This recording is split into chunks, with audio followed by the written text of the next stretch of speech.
Issue, वो जो client आज आने वाले थे उनका क्या रहा? मैम अभी उनसे मेरी फ़ोन पे बात हुई थी तो उन्होंने बोला वो थोड़ी देर में आ जाएंगे। ठीक है। मैम चाय। तुम कौन? मैं वो जो चाय वाले अंकल थे ना, उन्हीं की बेटी हूँ। तो तुम्हें चाय लाने की क्या जरूरत थी? तुम्हारे पापा कहाँ गए? वो क्या है ना, पापा की तबीयत बहुत खराब है तो वो घर पे आराम कर रहे हैं, इसलिए चाय मैं लेके आ गई। अरे तबीयत खराब है तो तुम्हें चाय लेके आने की कोई जरूरत नहीं थी। अगर 3-4 दिन चाय नहीं भी आएगी तो कोई दिक्कत नहीं है। मेम साहब, मैं जानती हूँ कि अगर 3-4 दिन चाय नहीं आएगी तो आपका कुछ नहीं बिगड़ेगा, लेकिन अगर 3-4 दिन हमारा खोखा बंद रहेगा तो पैसे कहाँ से आएंगे घर में, और पैसे नहीं आएंगे तो पापा का इलाज कैसे होगा। वो क्या है ना, हम रोज कमाने खाने वाले लोग हैं। खोखा खुलेगा, बिक्री होगी, तभी घर में पैसे आएंगे और तभी राशन भी आएगा। तो बस खोखा तो खोलना ही था, या तो मुझे या तो पापा को। पापा की तबीयत खराब है तो आज मैंने खोल दिया। अच्छा ठीक है, रख दो। अच्छा ईशु, मैं वो कह रही थी, मैम एक बात और करनी थी आपसे। वो क्या है ना, पापा कह रहे थे कि अगर आप हिसाब किताब कर देते तो अच्छा होता। कोई जल्दबाजी नहीं है, पर पापा की तबीयत खराब है और थोड़ी सी पैसे की भी समस्या है, तो अगर कुछ पैसों की मदद हो जाती तो। देखो चाय का कितना हिसाब बनता है वो सब मुझे नहीं पता, और तुम्हारे पापा भी नहीं आए हैं तो फिर चाय का हिसाब मैं कैसे करूंगी? पापा ने मुझे एक बार बताया था, मुझे याद है। पिछले हफ्ते का कुछ 320 हुआ है, और उससे पिछले हफ्ते का 440, और इस हफ्ते का 150। हाँ। ईशु, टोटल करके इनकी पेमेंट कर दो। 910।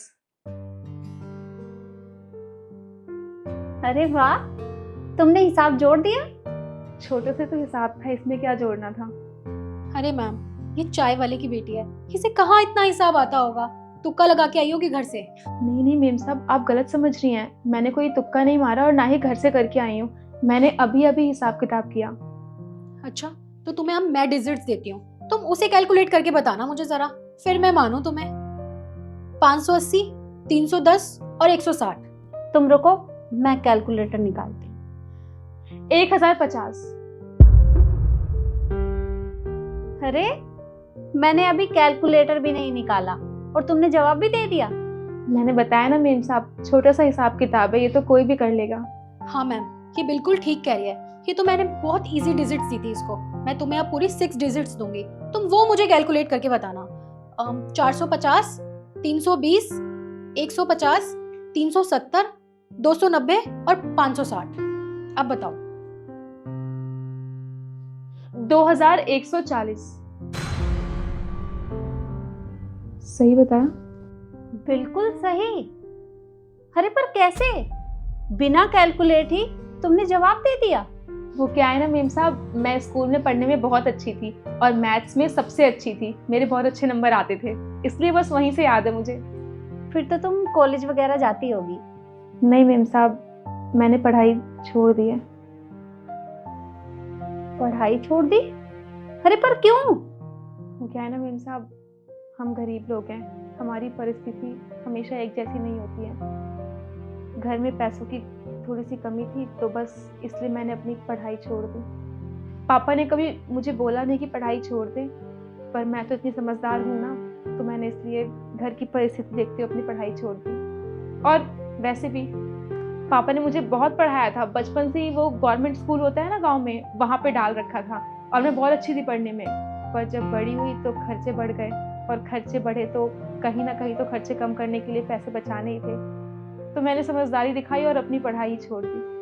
पर ऐसा नहीं है कि मेरा मन नहीं करता पढ़ने का, मेरा बहुत मन करता है। जब मैं देखती हूँ ना बच्चे जा रहे होते हैं स्कूल, तो मुझे लगता है कम से कम मुझे बुक मिल जाए पुरानी, तो मैं वो भी पढ़ लूंगी घर पे बैठ के। लेकिन अपनी पुरानी बुक भी कौन देता है, आजकल तो बुक भी लोग पैसों में ही बेचते हैं। और आपको पता है, मैं अकेली नहीं हूँ जिसने अपनी पढ़ाई छोड़ दी है। मुझ जैसे बहुत सारे बच्चे हैं जिन्होंने अपनी पढ़ाई छोड़ दी है, क्योंकि उनके घर की परिस्थिति अच्छी नहीं होती है। वैसे भी पढ़ाई करना ना करना वो तो नसीब की बात होती है ना, हर किसी के नसीब में कहाँ होता है पढ़ना। देखो बेटा, तुम्हारी परिस्थिति के बारे में मुझे पता नहीं था, उसके लिए सॉरी। और कभी तुम्हारे पापा ने बताया भी नहीं, पर तुम चिंता मत करो, तुम्हारी पढ़ाई में जितना भी खर्चा आएगा वो सब मैं देख लूँगी। बल्कि तुम्हारी नहीं, तुम्हारे जैसे जितने भी बच्चे हैं जो पढ़ना चाहते हैं और किसी मजबूरी की वजह से वो पढ़ नहीं पाते, मैं उनकी भी पढ़ाई में मदद जरूर करूँगी। मेम साहब, आप सच कह रही हैं? आप हमारी मदद करेंगे? आपको नहीं पता आपने कितनी बड़ी बात बोली है। अगर आप ऐसा करेंगे ना तो मुझ जैसे हजारों बच्चे जो पढ़ नहीं पाते हैं वो पढ़ लिख के बहुत आगे बढ़ेंगे और अपने घर वालों की मदद भी कर पाएंगे। आपको पता है हमारे देश में इतनी बेरोजगारी क्यों है? क्योंकि बच्चों को पढ़ने का मौका ही नहीं मिलता। वो पढ़ते नहीं हैं तो नौकरियां नहीं मिल पाती हैं। लेकिन अगर सब लोग आपकी तरह सोचे ना और बच्चों की मदद करें तो हर बच्चा पढ़ लेगा और हमारे देश का नाम भी रोशन करेगा। आपका बहुत बहुत शुक्रिया। अरे नहीं नहीं बेटा, इसमें धन्यवाद की कोई बात नहीं है। देखो, हमारी कंपनी इतनी बड़ी है और जब मुझे उन बच्चों की पढ़ाई में मदद करने का मौका मिल रहा है तो मैं ये मौका कैसे छोड़ सकती हूँ भला। मैं उनकी मदद जरूर करूँगी और मैं तो चाहती हूँ कि हर बच्चा पढ़े और देश के लिए कुछ काम करे। आपको पता है मेम साहब, आपकी कंपनी की तरह ही आपका दिल भी बहुत बड़ा है जो आपने इतना सोचा हमारे बारे में। एक मिनट रुको ईशु, जरा पैसे देना।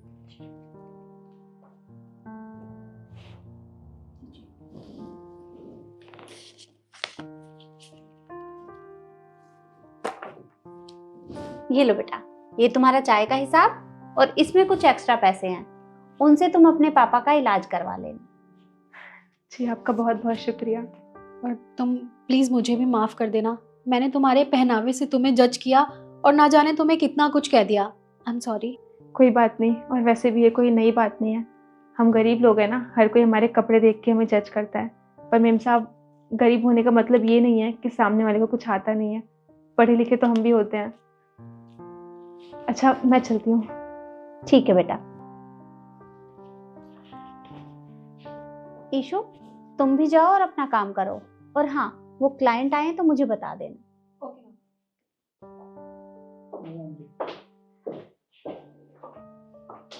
मैंने तो उस लड़की की मदद कर दी, अब है आपकी बारी। अगर आपके आसपास ऐसे बच्चे हैं जो किसी मजबूरी की वजह से पढ़ाई नहीं कर पाते तो आप उनकी मदद जरूर करें। वीडियो आपको कैसी लगी कमेंट में जरूर बताएं और ज़्यादा से ज़्यादा शेयर करें। धन्यवाद।